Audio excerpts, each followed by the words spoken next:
আল্লাহ।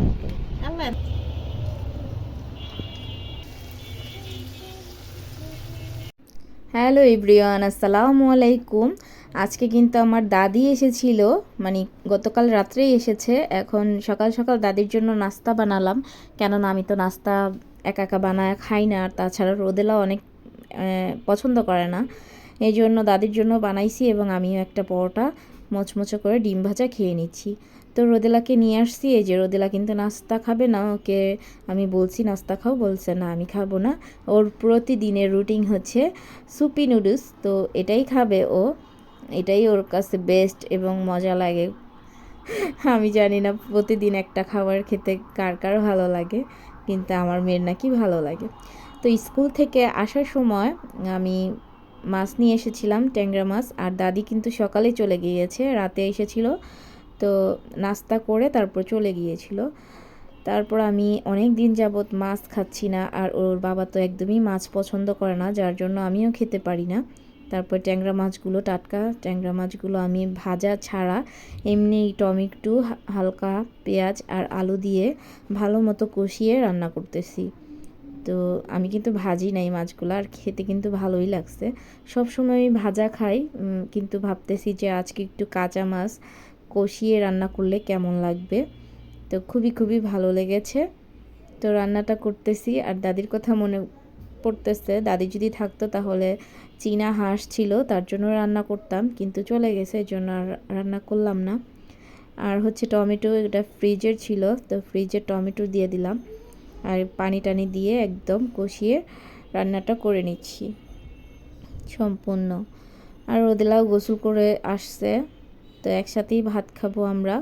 ওকেও মাছ দিয়েছি আর আমিও খাচ্ছি, খুবই মজা লাগতেছে। টাটকা ফ্রেশ মাছ এনে তারপর রান্না করলাম, এটা দিয়েই ভাত খাচ্ছি অনেক তৃপ্তি সহকারে।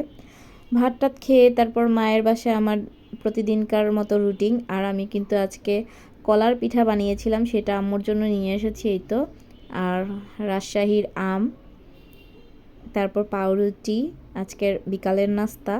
আর আমি প্রতিদিনই কিন্তু আমার মায়ের বাসায় যেই নাস্তা করি, বেশিরভাগ সময় রোদেলার বাবা যদি থাকে তাহলে আর ওই বাসা যাওয়া হয় না, আমার বাসায় থাকা হয়। তো দুধ, আম, পাউরুটি আর হচ্ছে কলার পিঠা দিয়েই আজকে বিকালের আয়োজন।